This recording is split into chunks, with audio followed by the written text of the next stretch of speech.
This is an AI video. I made a video and used it as an introduction video to show everyone what kind of quality it is. Are you interested? Then I will share the lesson with everyone. I hope you all enjoy it and can do it. However, I apologize for any unintentional mistakes. The lessons on the YouTube channel are all video lessons that explain and show how to use and create, such as how to write prompt, how to create AI images, how to create AI videos, how to create sound effects, how to create music. This is AI video. I created a video and used it as an intro video to show everyone what kind of quality it is for your interest then. I will share the lesson with everyone. I hope you all will be satisfied and can do it. However, I apologize for any unintentional mistakes. The lessons from the YouTube channel are all video lessons explaining and showing how to use and create Tuchus, how to write prompt, how to create image, how to create video, how to create sound effects, how to create music.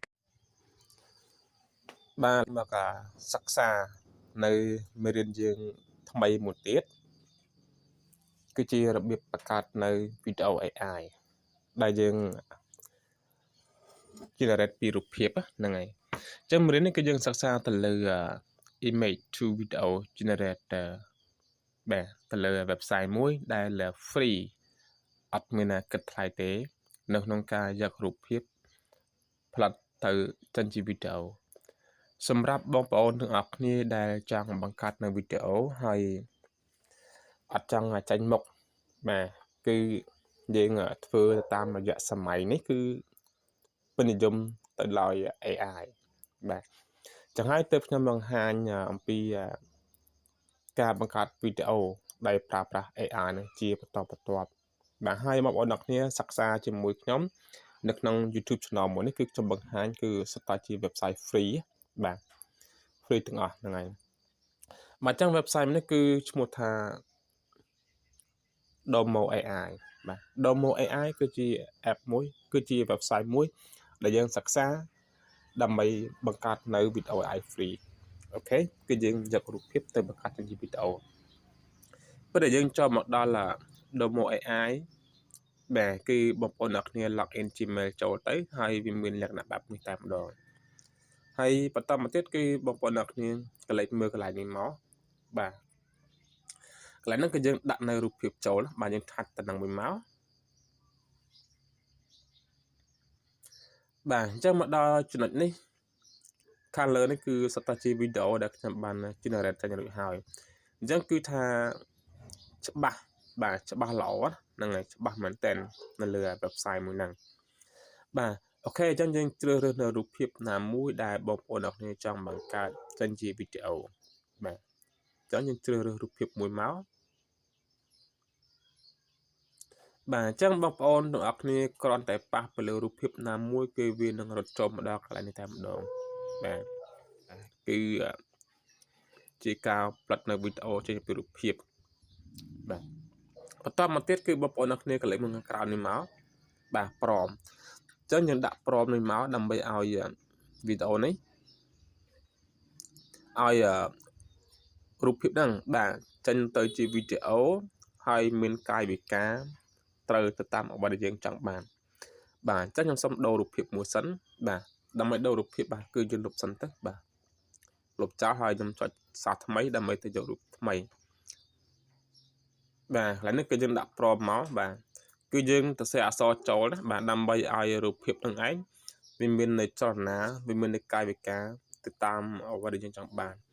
បន្តមកទៀតគឺយើងយកកន្លែងនេះមកបាទ generate នេះមកបាទអញ្ចឹងរងចាំសិនណាហ្នឹងហើយរងចាំសិន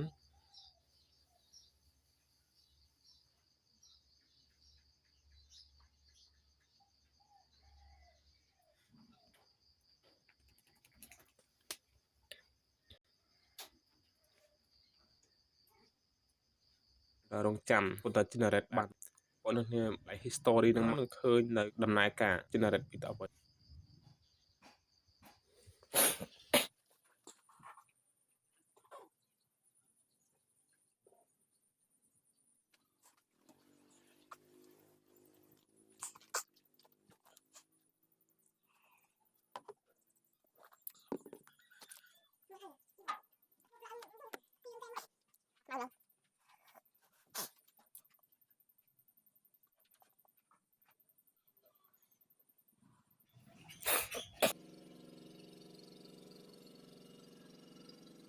ចឹងយើងឆាច់លើវីដេអូនេះមកដើម្បី play មើល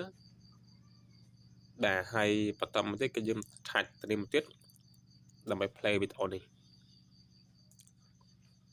ខេបាទគឺរួចរាល់ហើយច្បាស់មែនតើហ្នឹងហើយវីដេអូនេះគឺច្បាស់មែនតើហ្នឹងហើយហើយបន្តមកទៀតគឺយើងយកកន្លែងនេះមកសញ្ញាព្រួយនេះបាទនេះសញ្ញាព្រួយហ្នឹងឬក៏សញ្ញា download នេះបាទយើងប៉ះមកគឺយើងចុចសញ្ញាព្រួយនេះឬក៏យើងអត់ play វីដេអូទេគឺយើងចុចលើសញ្ញា download នេះអក្សរ download បាទយើងឆាច់មក